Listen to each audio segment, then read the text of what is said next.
Today's testimony comes from Amira, a 26-year-old Emirati woman trapped in Dubai's golden cage of perfection, fear, religion, and cultural bondage. Outwardly successful, inwardly shattered, her secret questions led to a forbidden discovery that shattered everything.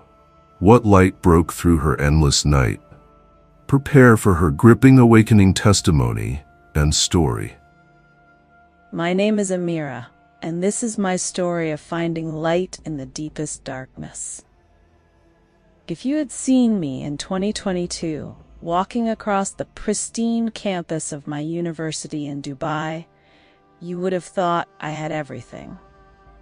At 23, I was pursuing my business degree with honors, living in one of the world's most magnificent cities. The gleaming towers of the Burj Khalifa caught the morning sun as I hurried to my finance classes, my black abaya flowing behind me, my hijab perfectly arranged. My father worked for the government, a respectable position that afforded our family comfort and status. My mother kept our home immaculate, embodying the quiet dignity expected of Emirati women. To the outside world, I was the picture of success, faith, and cultural pride. But inside, I was drowning. The weight I carried wasn't visible to anyone around me. It lived in my chest, a constant heaviness that made breathing feel like work. Every morning, as I performed my ablutions and prepared for prayers, I felt the familiar knot of anxiety tighten in my stomach. Was I pure enough? Had I done something to displease Allah during the night? The fear was my constant companion, whispering accusations and reminding me of my inadequacy. In our home in Jumeirah, conversations about my future always followed the same pattern. My mother would sit me down in our marble-floored living room, her eyes soft but insistent, and remind me that my education was preparation for marriage, not independence. She would speak of the husband my father would eventually choose, of the children I would bear, of the submission that would define my role as a Muslim woman.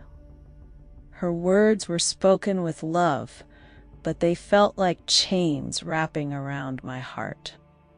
My father was gentler in his approach, but no less certain about my path. During our evening meals, he would praise my academic achievements, but always within the context of what kind of wife I would make. Intelligence was good, he would say, as long as it served the right purpose. He spoke of honor and family reputation as if they were living things that needed constant feeding through our proper behavior. The pressure to be perfect, in faith, in conduct, in appearance, was relentless. At the mosque, during the women's classes I attended every Thursday evening, the teachings about women's roles felt like stones dropping into my soul. I would sit on the carpeted floor, surrounded by other young women, as the female teacher explained our place in Islam's design. We learned that our voices should not be raised in the presence of men, that our very existence could be a temptation that led righteous men astray.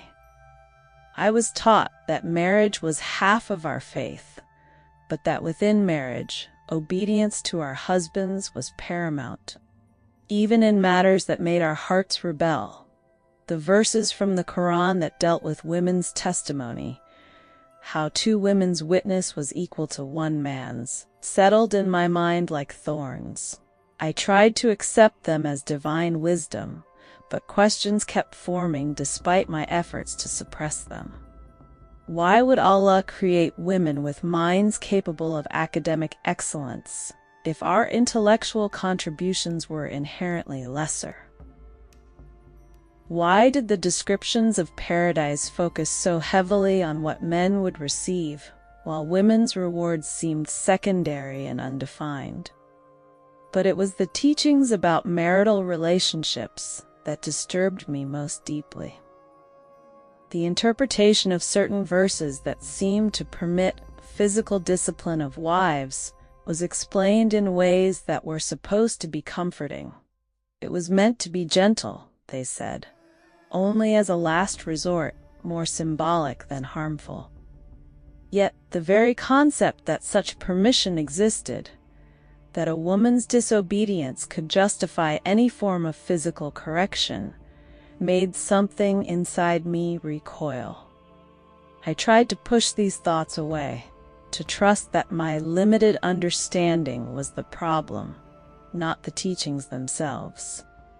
The fear of Allah that was instilled in me from childhood had grown into something overwhelming. I understood him primarily as a judge, watching my every move, recording my every transgression. The 5 daily prayers, which should have been moments of connection and peace, became anxious performances where I worried constantly about my pronunciation, my posture, my mental focus. Was my Arabic correct? Had I missed a movement in the prayer sequence? Was I truly repentant enough for my sins? Sleep often eluded me as I lay in my dorm room, staring at the ceiling and calculating my spiritual debts. How many times had I allowed my mind to wander during prayer? How many times had I felt resentment about the restrictions on my life? How many times had I looked at the freedom my male classmates enjoyed and felt envy rather than acceptance? Each of these thoughts felt like another mark against me in Allah's ledger. The irony wasn't lost on me that I was excelling in my business studies while feeling completely powerless over my own life's direction. I could analyze market trends and write compelling presentations about corporate strategy, but I couldn't imagine a future where I would be free to use these skills without constant oversight. My professors praised my analytical thinking, but I knew that this same questioning mind was what got me into trouble in matters of faith. My younger brother seemed to navigate our family's expectations with ease.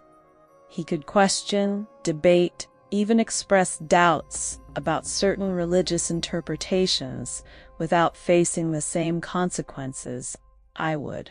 When he spoke about his plans for the future, travel, career choices, even romantic interests, my parents listened with interest and offered guidance rather than restrictions. The contrast was stark and painful. We were both their children, both intelligent and faithful, but our gender determined how much of our potential we would be allowed to realize. The loneliness of my internal struggle was perhaps the hardest part to bear. I couldn't share my questions with my family without causing disappointment and concern. I couldn't confide in my friends from the mosque without risking judgment or well-meaning attempts to correct my thinking. I couldn't even write my thoughts in a journal, fearful that someone might discover them. So I carried everything inside, letting the weight grow heavier with each passing day. In my university courses, I was exposed to concepts of human rights, gender equality, and individual freedoms that stood in stark contrast to my religious upbringing. My professors, many of them Western expatriates, spoke casually about concepts that felt revolutionary to me. The idea that women could be leaders without qualification, that personal autonomy was a fundamental right, that questioning authority was not only acceptable but necessary for growth. These ideas created a constant tension in my mind. I wanted to dismiss them as Western corruption, as my religious education had taught me to do.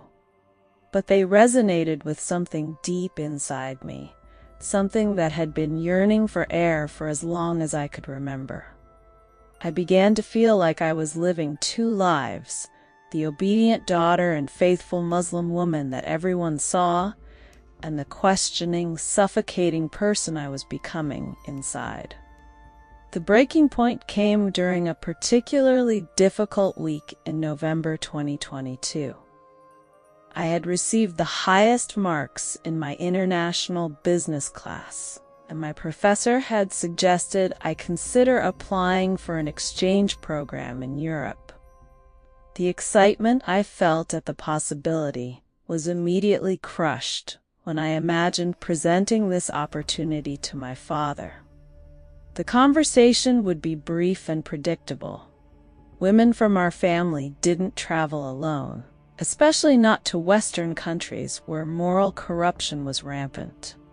The door would close before it had even fully opened. That night, I lay in my narrow dorm bed, feeling the full weight of my golden cage. Everything around me was beautiful, comfortable, secure. My family loved me. I had educational opportunities that many women around the world could only dream of. And I lived in a city that represented prosperity and progress. Yet I felt trapped in a way that was becoming unbearable. I began to understand that my struggle wasn't really about rules and restrictions. It was about the image of God that had been painted for me since birth. The Allah I had learned to worship felt distant, demanding, and harsh.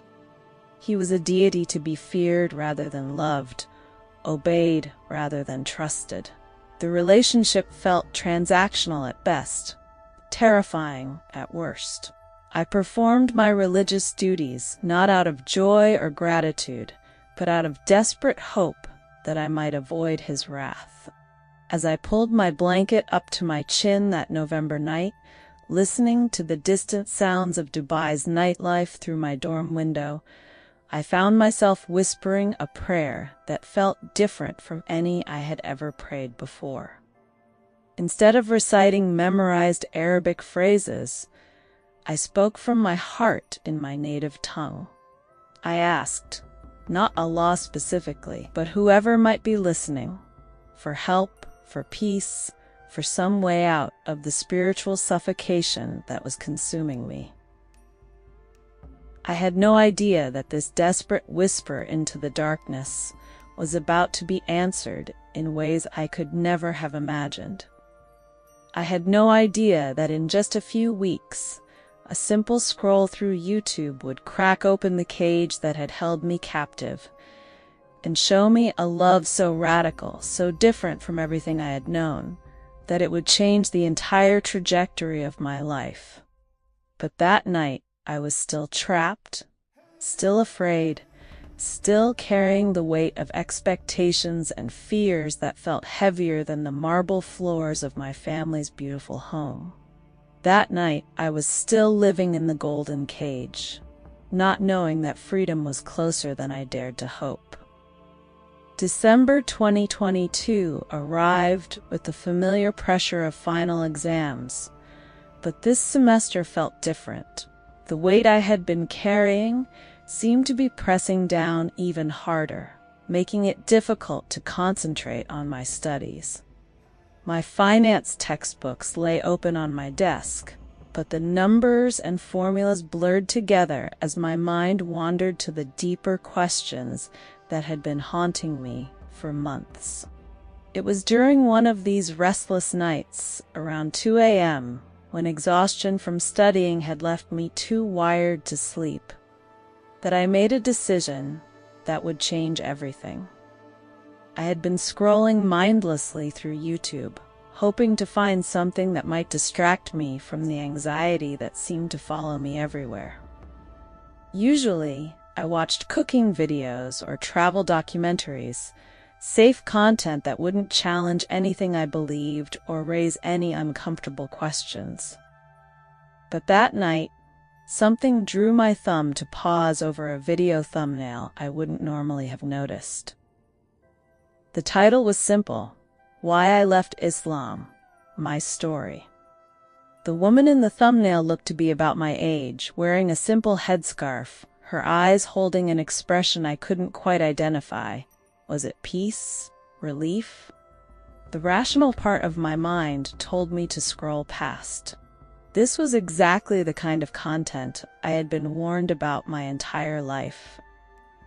These were the voices of the deceived, the lost, the ones who had traded truth for worldly comfort.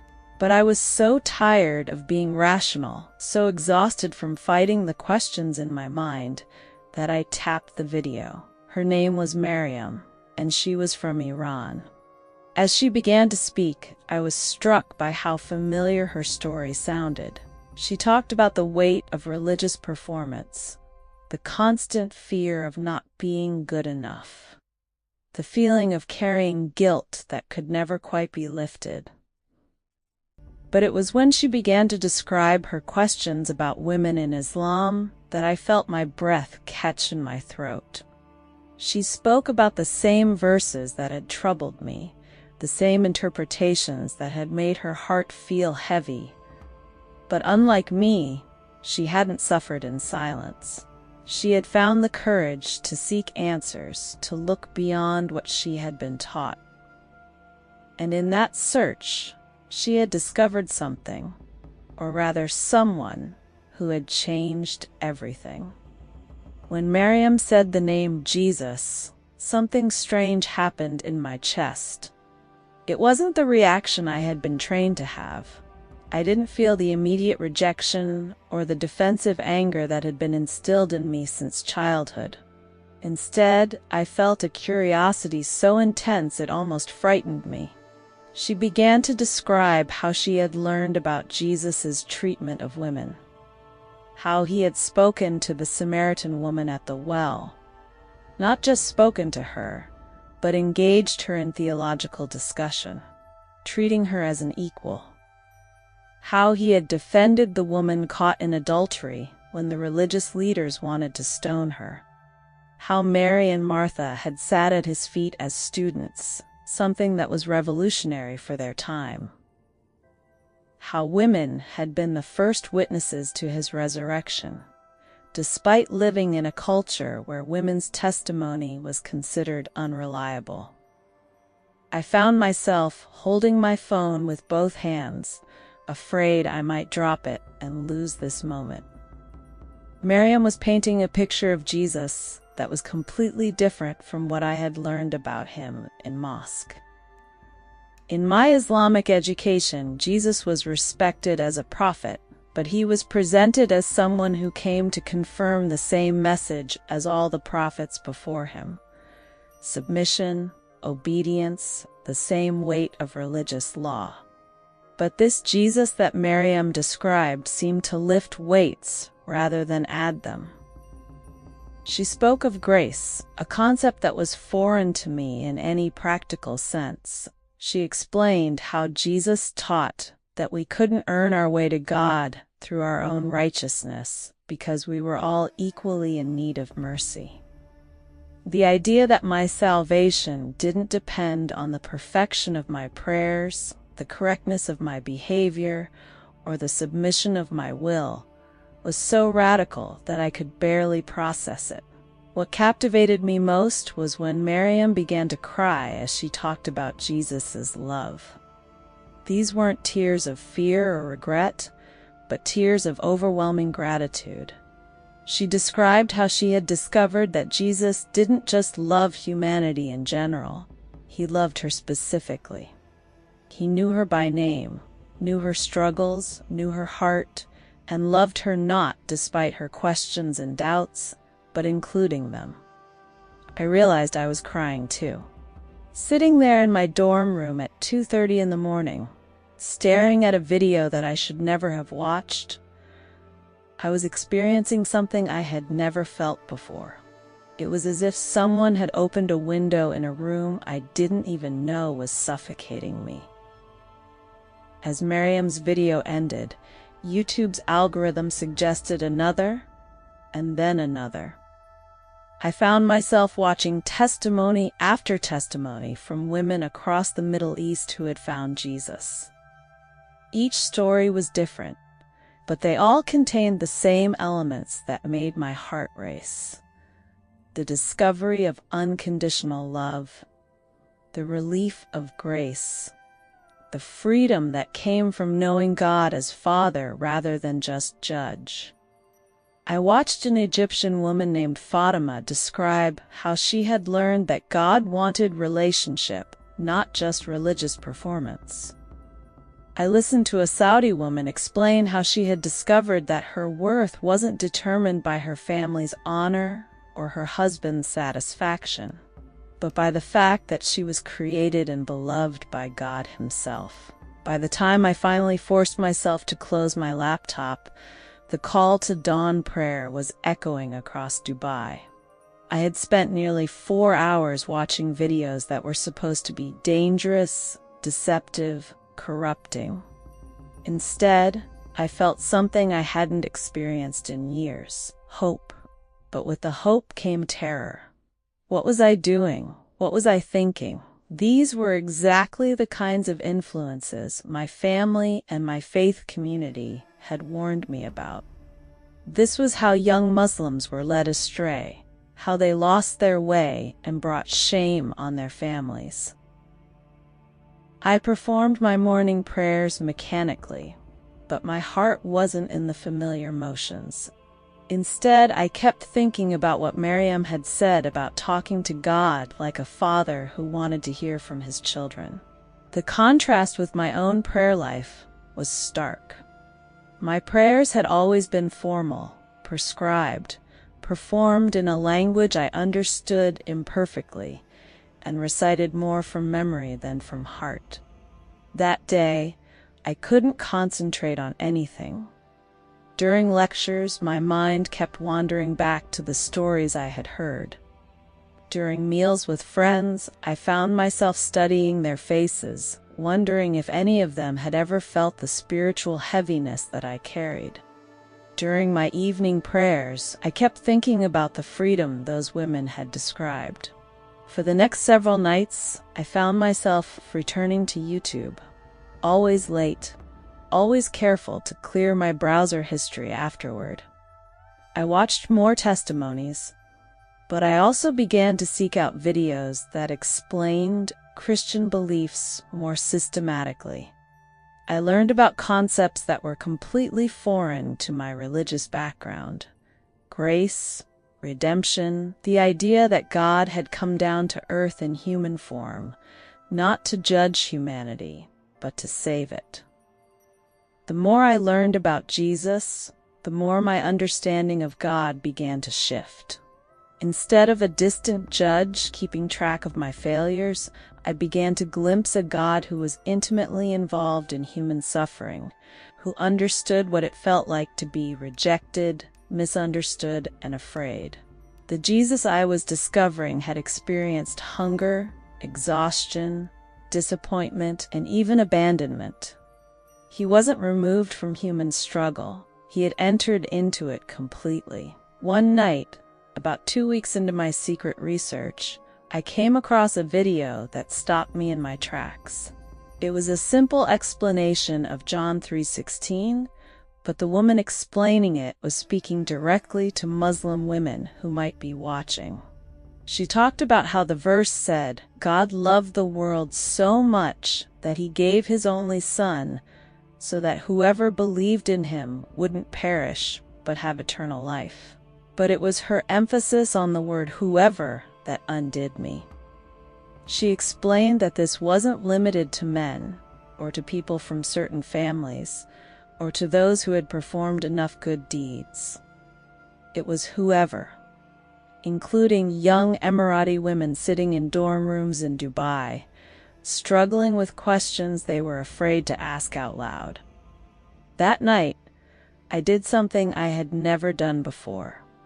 After turning off my laptop and sitting in the darkness of my room, I spoke out loud to this Jesus I had been learning about. I didn't recite memorized prayers or worry about proper posture or Arabic pronunciation. Instead, I simply said, in my own language, words that came straight from my heart. I told Him about my fears, about the weight I had been carrying, about the loneliness of my spiritual struggle. I told him about my questions regarding women's roles and my confusion about God's character. I told him that I didn't understand what was happening to me, but that somehow, through these videos, I was beginning to sense a kind of love I had never experienced before. And then I asked him if he was real, if what I was learning was true, to show me somehow. I asked for help, for clarity, for courage to follow whatever truth he might reveal. I didn't hear an audible voice or see a vision. But as I sat there in the darkness, I felt something I can only describe as a settling in my soul. The constant anxiety that had been my companion for so long seemed to ease, just slightly. For the first time in years, the weight in my chest felt manageable. I began to sleep better. My prayers, even the Islamic ones I continued to perform out of habit and family expectation, began to feel different. I found myself having conversations with God throughout the day. Not formal, ritualistic prayers, but simple, honest thoughts directed toward this Jesus who seemed to understand my heart in ways I was just beginning to comprehend. The fear was still there. I was terrified of what these new feelings and beliefs might mean for my life, my family, my future. But alongside the fear was something I hadn't felt in so long, I had almost forgotten what it was. Peace. Real peace. Not the kind that came from following rules correctly or earning approval, but the kind that came from being known and loved exactly as I was. I didn't know it then, but this was just the beginning. I had no idea that my secret exploration would soon turn into secret discipleship, or that the crack of light I was experiencing would eventually become a flood that would transform everything about my life. But that December night, as I finally drifted off to sleep with a calmness I hadn't felt in years, I knew that something fundamental had shifted. I had tasted something real, something that felt like coming home after a long journey through foreign territory. For the first time in my life, God felt approachable, and I was about to discover just how much closer He wanted to get. The weeks that followed my first encounter with Christian testimonies were a whirlwind of secret exploration and internal transformation. I felt like I was living a double life more intensely than ever before, maintaining my outward appearance as a devout Muslim daughter while privately diving deeper into learning about Jesus in every spare moment I could find.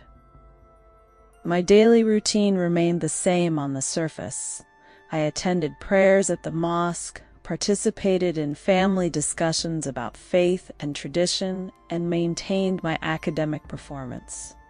But underneath, everything was changing.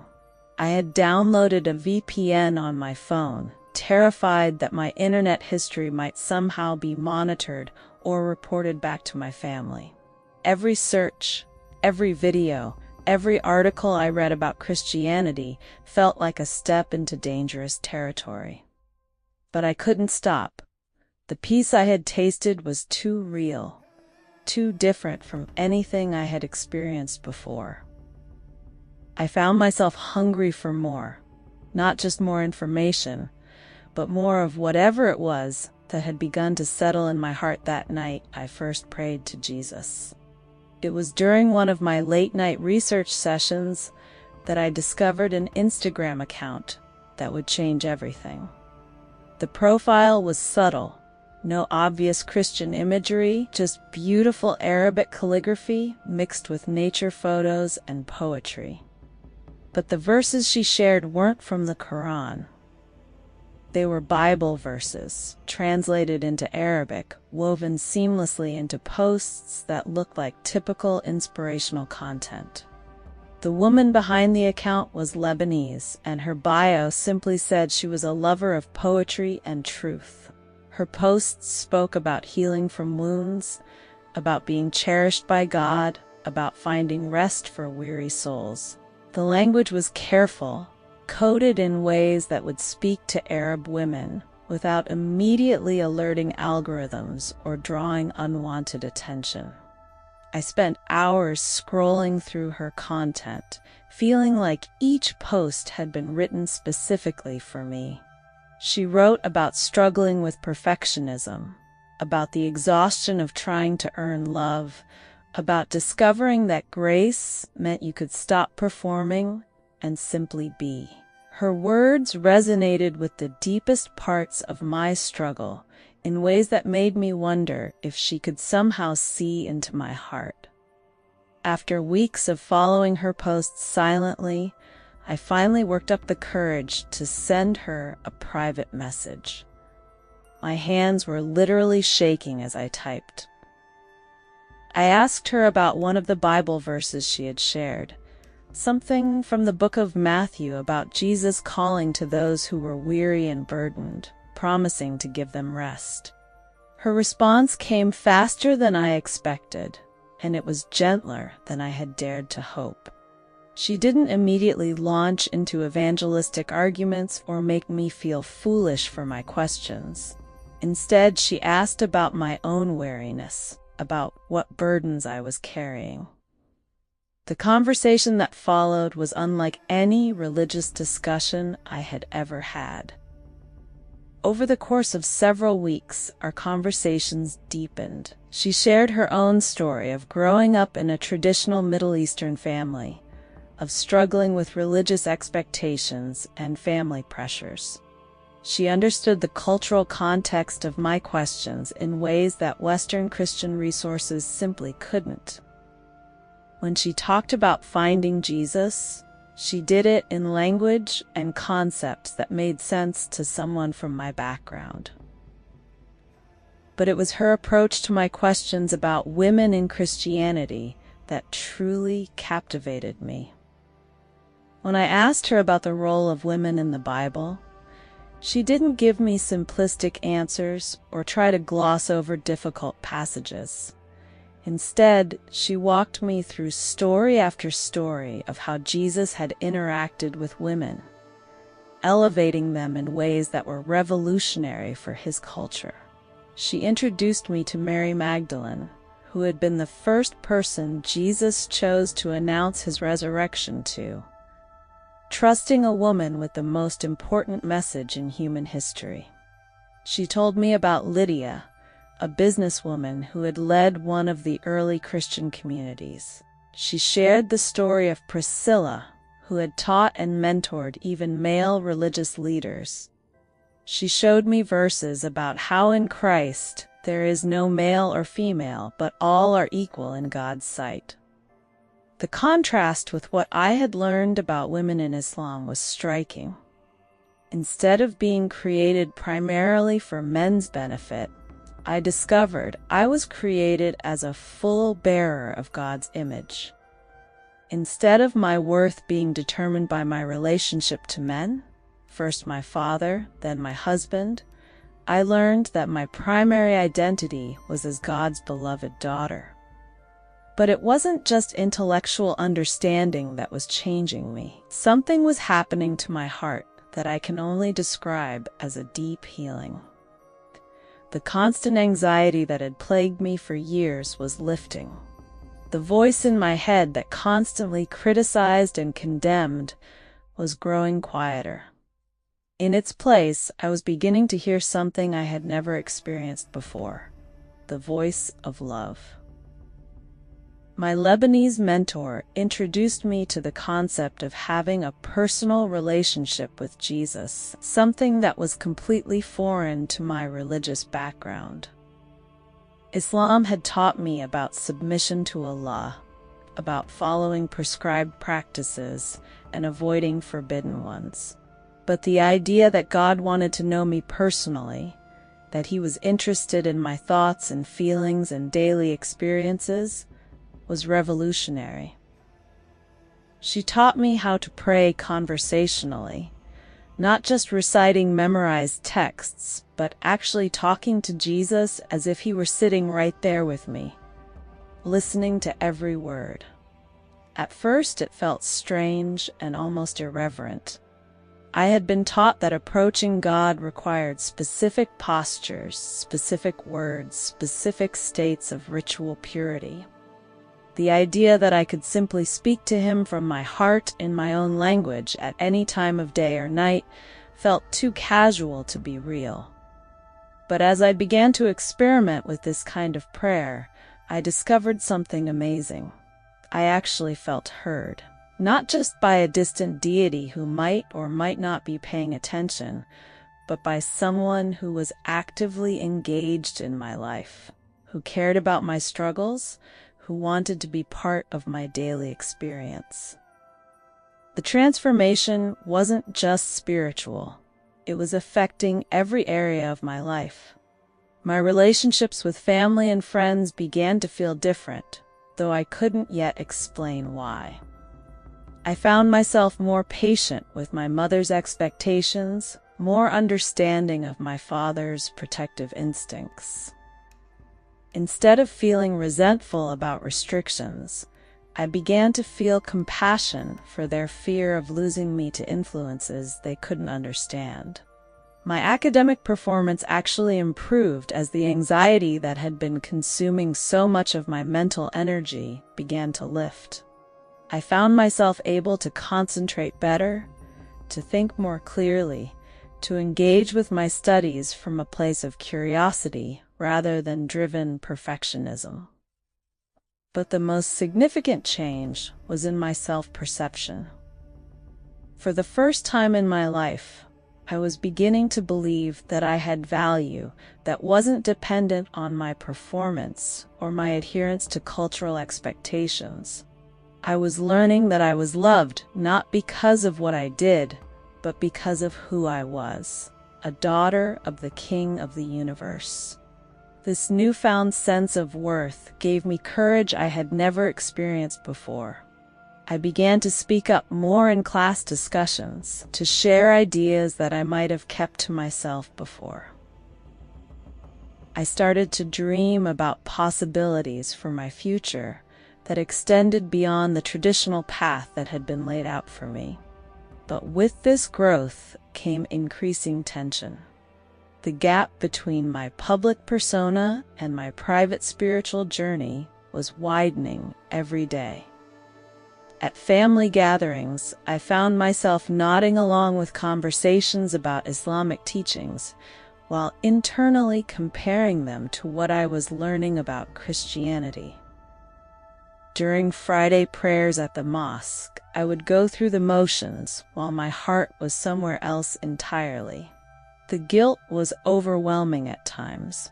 I felt like I was betraying my family, my culture, my heritage.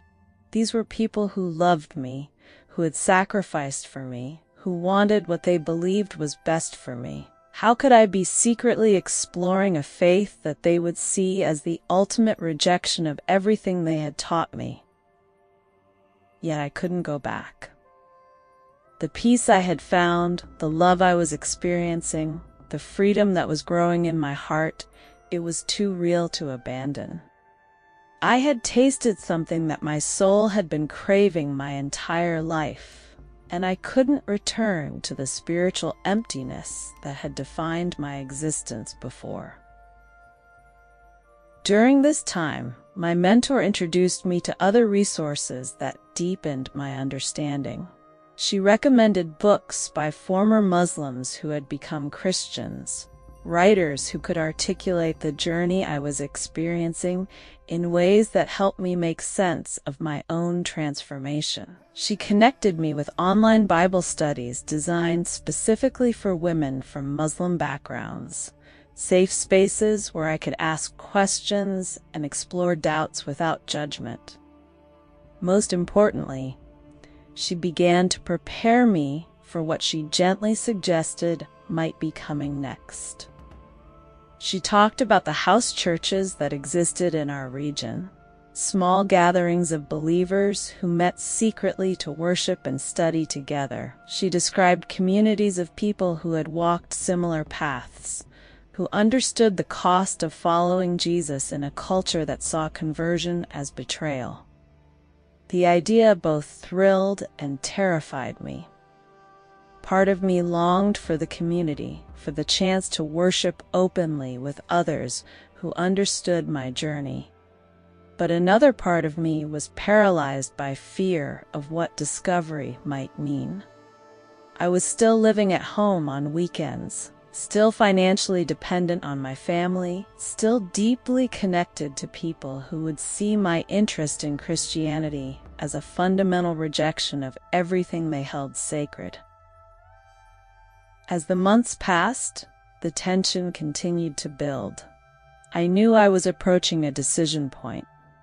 I couldn't maintain this double life indefinitely. Something would have to give. Either I would have to abandon this new faith I was exploring, or I would have to find the courage to live it more openly. But I wasn't prepared for how that decision point would arrive, or how quickly everything would change when it did. I thought I had more time to figure things out, more opportunity to gradually prepare my family for what was happening in my heart.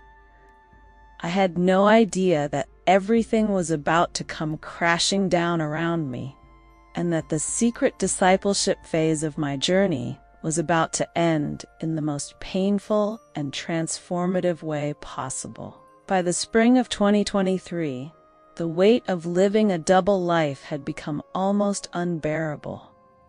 The joy and peace I had found in my secret relationship with Jesus were constantly at war with the guilt and fear of deceiving my family. I had been growing in my faith for months, but I was still attending Friday prayers, still participating in family religious discussions, still wearing the mask of the dutiful Muslim daughter. The breaking point came in a way I never could have anticipated. My younger brother, Saif, had always been observant, but I hadn't realized just how carefully he had been watching me. Later, I would learn that he had noticed small changes in my behavior over several months. How I had stopped asking questions during our family's religious discussions, how I seemed distracted during prayers, how I had become increasingly private about my online activities. It was the cross necklace that ultimately exposed everything. I had bought it months earlier from a small jewelry stall tucked away in one of Dubai's shopping centers, run by a Filipino woman who had discreetly served Christian converts before. It was simple, delicate, small enough to hide beneath my clothing, but significant enough to remind me constantly of my new faith. I wore it every day, tucked safely under my hijab and abaya, feeling like I carried a secret piece of my true identity close to my heart.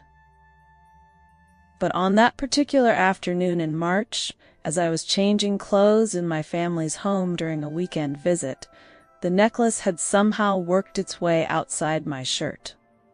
I didn't notice it as I walked through our living room, but Saif did. He didn't say anything immediately. Instead, he waited, watched, and began to piece together other signs he had been observing. He noticed that I had stopped joining in when the family recited Quranic verses after meals.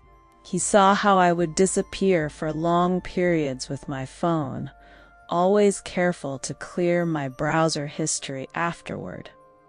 He observed how I had become uncomfortable during conversations about family friends who were planning marriages, no longer engaging enthusiastically with discussions about my own future wedding prospects. The confrontation came 2 weeks later, during another weekend visit home. I was in the kitchen with my mother, helping her prepare dinner, when Saif walked in with my father behind him. The expression on both their faces told me immediately that something was terribly wrong. Saif spoke first, his voice heavy with what I now recognize was a mixture of concern and betrayal. He had done some investigating on his own, using the family computer to look up the search history I thought I had deleted.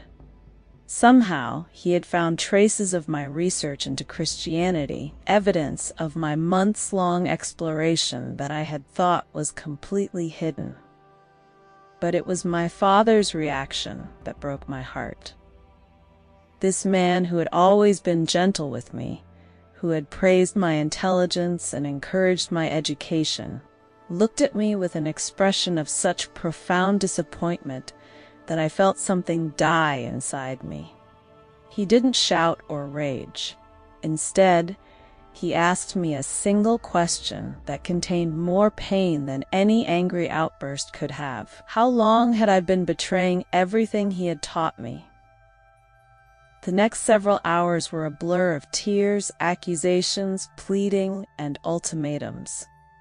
My mother's sobs echoed through our marble-floored home as she oscillated between begging me to recant and lamenting how she had failed as a mother. My father spoke of family honor, of the shame I was bringing on our name, of the legal and social consequences that would follow if word of my apostasy spread beyond our home. They brought in my uncle, a religious scholar, who had always been one of my favorite family members. He sat with me for hours, carefully and lovingly explaining why my doubts were dangerous, why the questions I was asking were tools of Satan to lead me away from the straight path. He reminded me of the Quranic verses about the fate of apostates, of the stories we had been told since childhood about Muslims who had been deceived by Christian missionaries. But even as he spoke with genuine love and concern, I found myself unable to agree with him. The Jesus I had come to know felt more real to me than anything else in my life. The peace I had experienced, the sense of being truly known and loved for who I was, rather than what I performed, I couldn't dismiss these as deception or manipulation. The pressure was intense and relentless. My family didn't understand that this wasn't a rebellious phase or a moment of doubt that could be reasoned away. To them, I was a confused young woman who had been brainwashed by clever Christian propaganda. They saw my conversion not as a genuine spiritual transformation, but as a betrayal of family, culture, and community that could be corrected with the right combination of love, logic, and pressure. They gave me an ultimatum: renounce this Christian nonsense, return to proper Islamic faith and practice, and they would help me get back on the right path. Refuse, and I would lose everything: my education funding, my place in the family, my inheritance rights, potentially even my citizenship status. The threats weren't just emotional. My father reminded me that apostasy, while not always prosecuted in the UAE, was still legally problematic.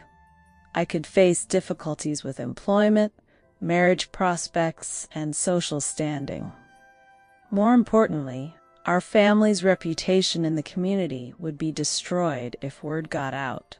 The shame wouldn't just fall on me. It would affect my brother's prospects, my parents' standing in society, our extended family's honor. Saif's reaction was perhaps the most difficult to bear. This young man who had always looked up to me, who had been my companion and friend throughout our childhood, now looked at me like I was a stranger. He begged me to think about what I was doing to the family, how my selfishness was tearing apart the people who loved me most. His tears were harder to witness than my parents' anger. For 3 days, I was essentially held captive in my own home, while my family took turns trying to convince me to return to Islam. They brought in more religious authorities, family friends, even some of my former teachers from Islamic studies. Each conversation followed the same pattern: patient explanation of why I was wrong, loving reminders of what I was giving up. and growing frustration when I couldn't be persuaded to abandon what they saw as a dangerous delusion. But something had changed in me during those months of secret discipleship that made it impossible for me to simply comply. The Jesus I had come to know wasn't just an intellectual concept I could abandon when it became inconvenient. He had become the foundation of my identity, the source of a peace and joy that I had never experienced before. Asking me to renounce my faith in him felt like asking me to renounce my own soul. On the third night, as I lay in my childhood bedroom surrounded by family photos and memories of happier times, I made the most difficult decision of my life. I couldn't pretend anymore. I couldn't go back to the spiritual emptiness I had known before. Couldn't return to the constant fear and performance that had defined my relationship with God for so many years. When my father came to speak with me the next morning, expecting to find me ready to submit and repent, I told him as gently as I could that I couldn't do what he was asking. I tried to explain that this wasn't rebellion or confusion, but the deepest conviction of my heart. I told him that I still loved him, still respected him, still wanted to be his daughter, but that I couldn't deny what I had experienced of Jesus' love. The silence that followed was deafening. I watched as the last hope faded from my father's eyes, replaced by something I had never seen there before, a kind of resignation mixed with profound grief. My mother's renewed sobs from the hallway told me she had been listening at the door. What happened next still haunts my dreams. My father, this man who had raised me with gentleness and pride, looked at me with eyes that had gone completely cold and told me that I was no longer his daughter. He said that the girl he had loved and raised was dead to him, and that I was now a stranger wearing her face. The formal disownment came swift and decisive. Within hours, my access to family bank accounts was revoked. My tuition payments were canceled. My phone plan was terminated. It was as if I was being systematically erased from the family structure, my existence deleted with the efficiency of a business transaction. My mother's grief was more volatile than my father's cold anger.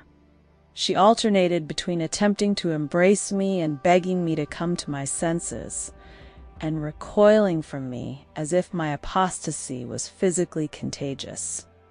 She spoke of the shame I was bringing on our family name, how she wouldn't be able to show her face at the mosque or community gatherings. She asked me how I could be so selfish, so ungrateful for everything they had sacrificed to give me a good life. But it was Saif's final words to me that cut deepest. As I was gathering my few belongings to leave, because it had become clear I could no longer stay in their home, he looked at me with tears streaming down his face and said that I had chosen Jesus over my own family. He said he didn't understand how someone could be so heartless, so willing to destroy the people who loved them most for the sake of foreign beliefs.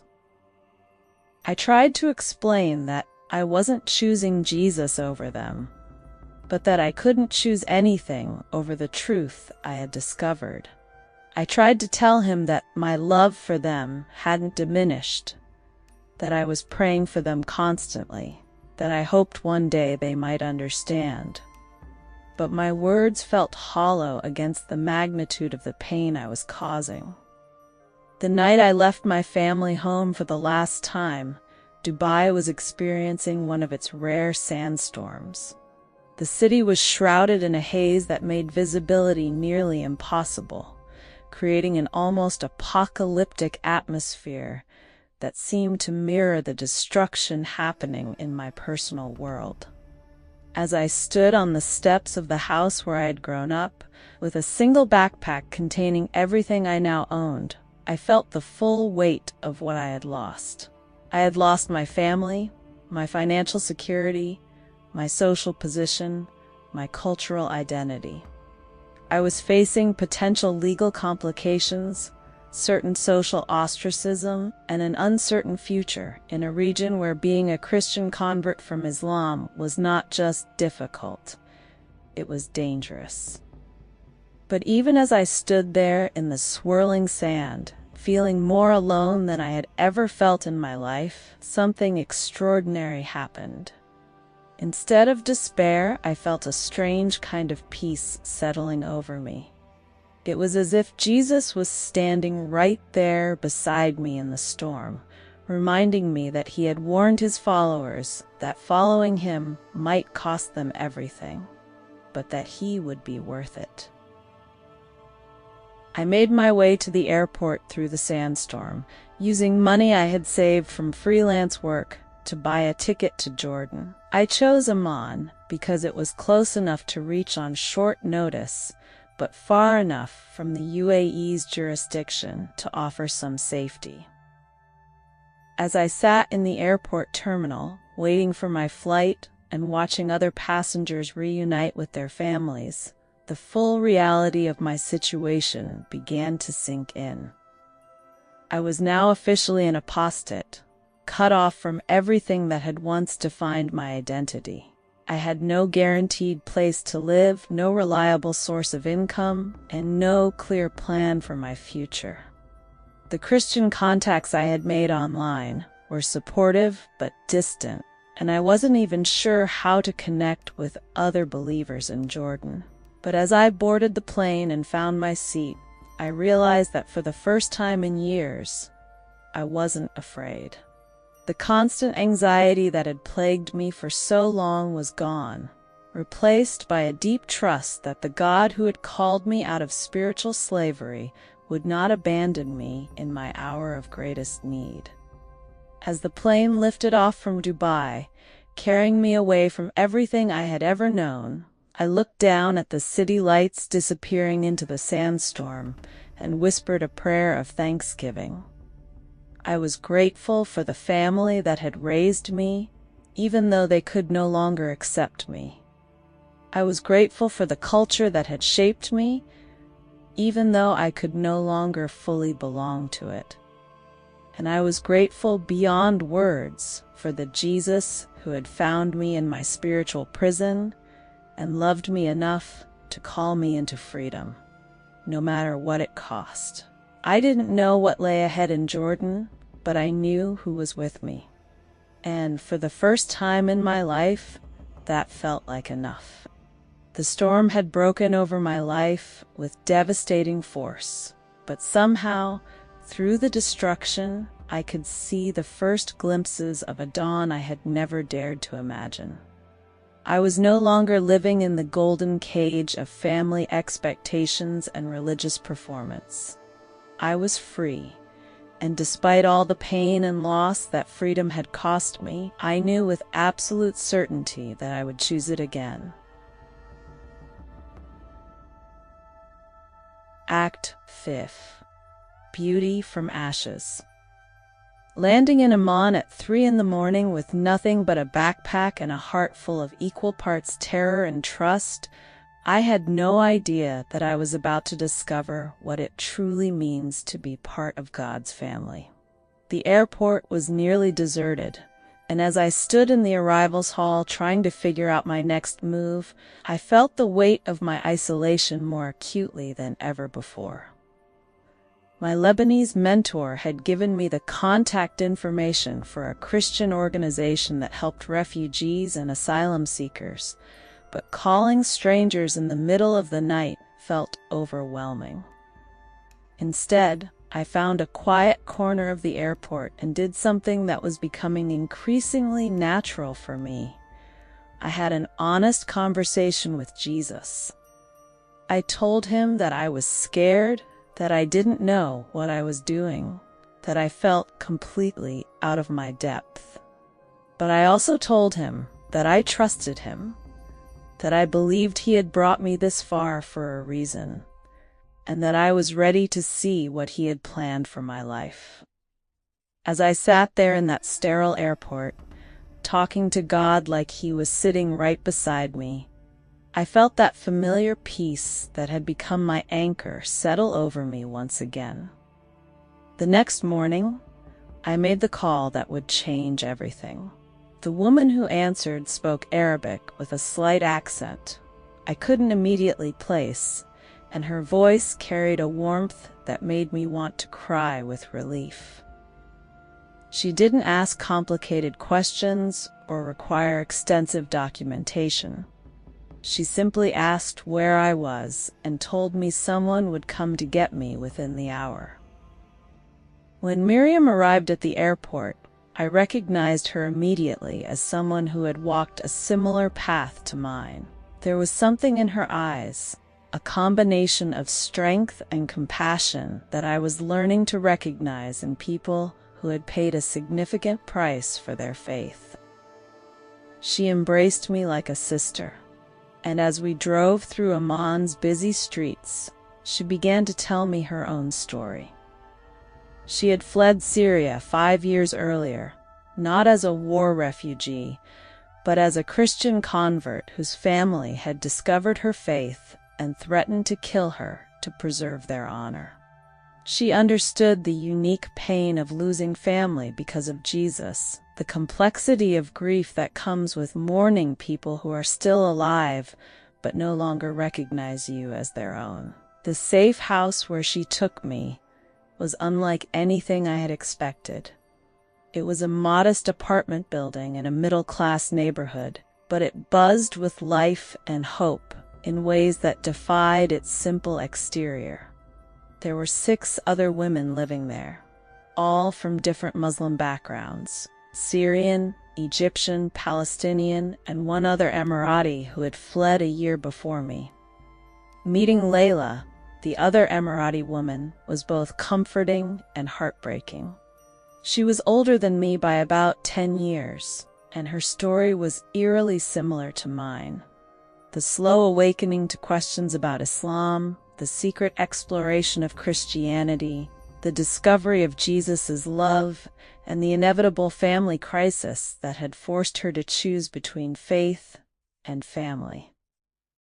But Layla had something I was desperately craving: the perspective that comes from having survived the initial trauma of exile and begun to build a new life. She had completed her education through online programs, found steady work with an international company that respected her situation, and most importantly, she had discovered that the family you lose can be replaced by the family you gain. The community of believers I found in Amman was unlike anything I had experienced in my Islamic upbringing. These weren't people bound together by cultural tradition or family obligation, but by a shared love for Jesus that transcended nationality, background, and circumstance. They had chosen each other, chosen this faith, chosen this way of life, despite significant cost. Our weekly gatherings were held in different locations for security reasons, but they always felt like coming home.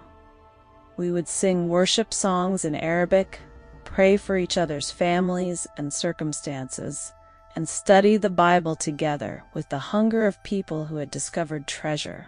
There was no hierarchy, no sense that some people's spiritual opinions mattered more than others because of their gender or background. For the first time in my life, I was part of a religious community where I felt truly free to ask questions, to explore doubts, to wrestle with difficult concepts without fear of judgment or correction. When I struggled with verses that seemed hard to understand, others would share their own journey with those same passages. When I grieved for my family, others would pray with me and share their own stories of loss and hope. The first year was the hardest. I had to learn how to live as an adult without any family support system, how to navigate bureaucracy and daily life in a foreign country, how to build an identity that wasn't based on pleasing the people who had raised me. There were nights when the loneliness felt unbearable, when I would call my old phone number just to hear my mother's voice on the voicemail before hanging up. But there were also moments of incredible beauty. The first Christmas I celebrated as a believer was a revelation.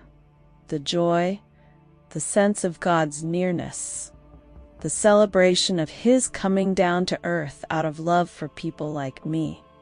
I finally understood what it meant to worship, not out of obligation or fear, but out of overwhelming gratitude for what God had done. My education continued through online programs with a European university that understood my unique situation. Completing my business degree from exile was challenging, but also empowering. Every assignment I completed, every exam I passed, felt like a small victory over the forces that had tried to limit my future to marriage and motherhood. When I finally received my diploma, Miriam threw a celebration in the safe house. All the women who had become my sisters gathered around as I held that piece of paper, proof that I could build a life on my own terms, that my dreams and aspirations mattered to God and could be pursued even in exile. Finding work was more complicated than I had anticipated. Many companies were hesitant to hire someone whose legal status was somewhat ambiguous, whose family references were non-existent, whose story raised questions they weren't sure they wanted to answer. But eventually, I found a position with a faith-friendly digital marketing startup that was happy to have someone with my language skills and cultural understanding. My work allowed me to support myself financially while also giving me skills that would prove invaluable for what God was preparing me to do next.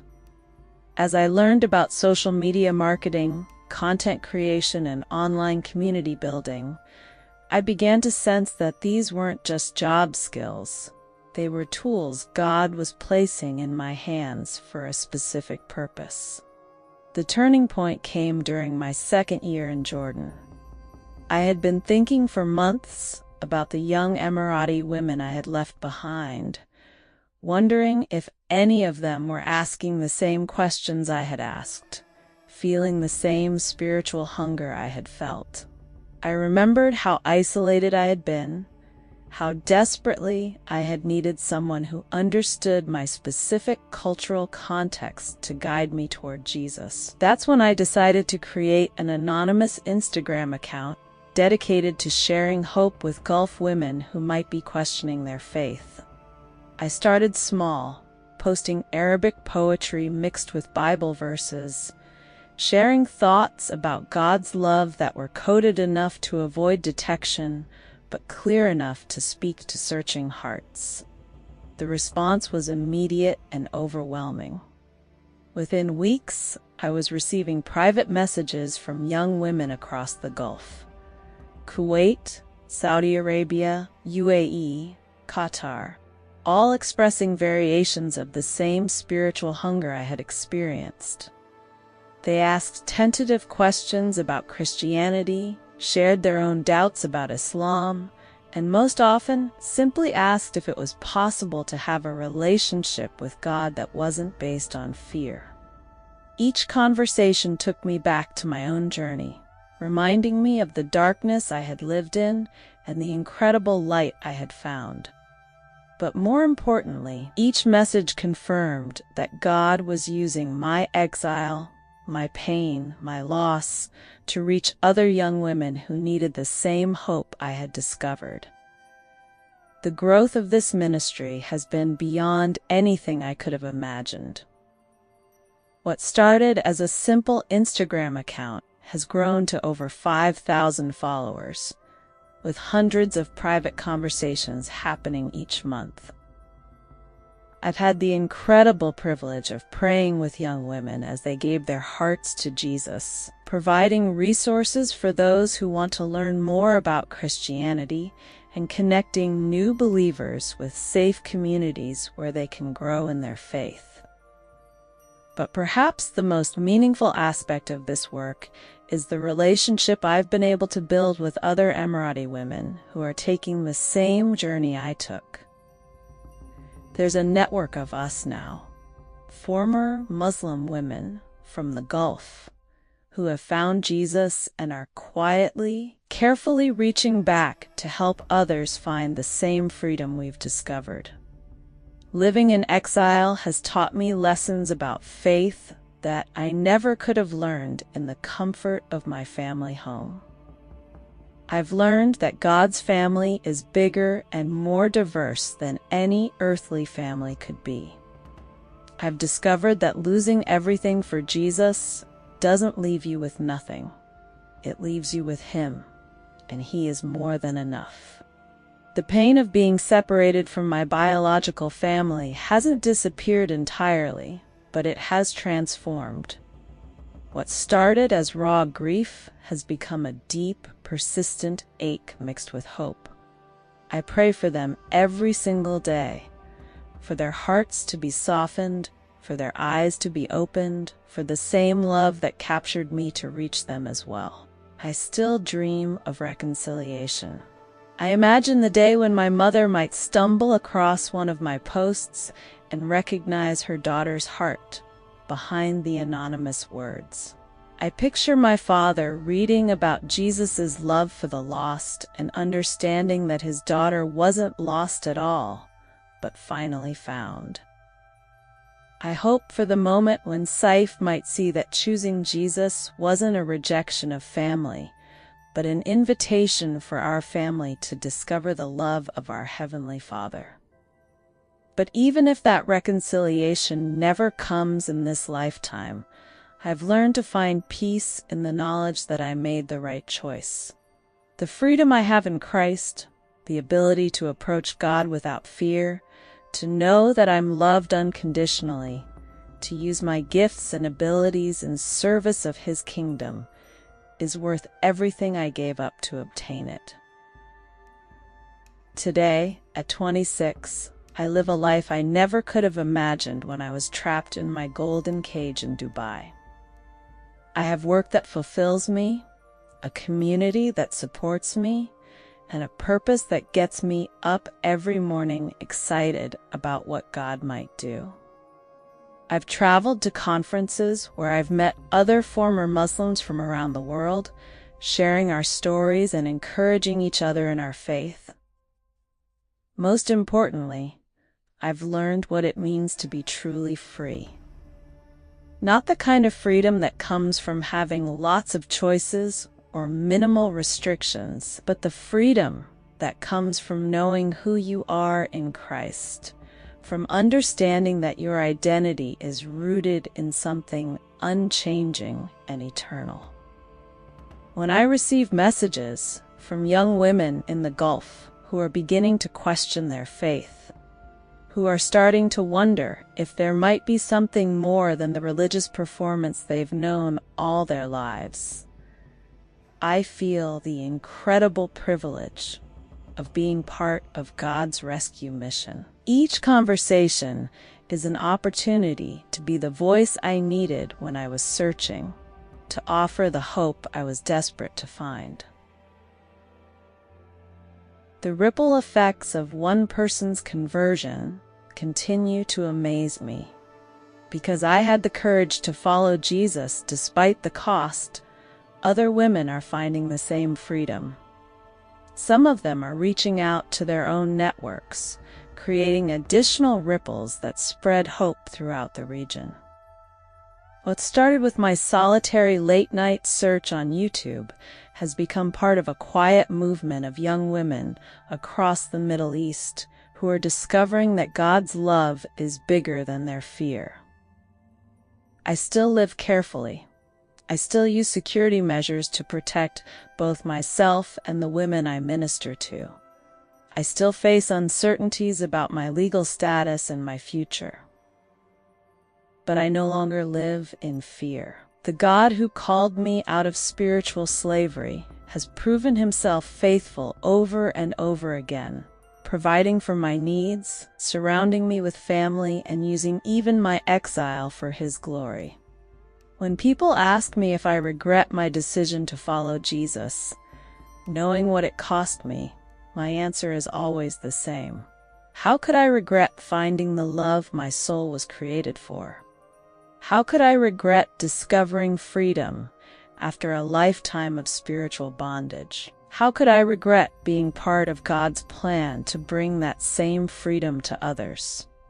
The golden cage was beautiful, but it was still a cage. Today I am free, and no matter what challenges lie ahead, I know that I am held in the hands of the one who loves me more than I can comprehend. I am his daughter, his beloved, his chosen one. And that identity is worth everything, even the pain of leaving everything else behind. My prayer for anyone who reads this story is that they would taste and see that the Lord is good, that they would discover the freedom and peace that can only be found in relationship with Jesus Christ. And for my family, wherever they are, my prayer remains the same, that the love that transformed my life would reach their hearts as well, and that one day we might be reunited, not just as a family, but as siblings in the family of God. Until then, I continue to live in the beautiful tension of exile and homecoming, mourning and dancing, sorrow and joy. I continue to reach back toward the cage I escaped from, offering the key of freedom to anyone who is ready to take hold of it.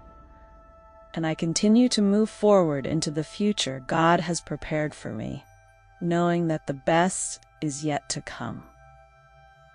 This is my story. This is my testimony. This is what it looks like when God transforms ashes into beauty, when he makes all things new, when he proves that his love truly is worth everything we could ever give up to obtain it.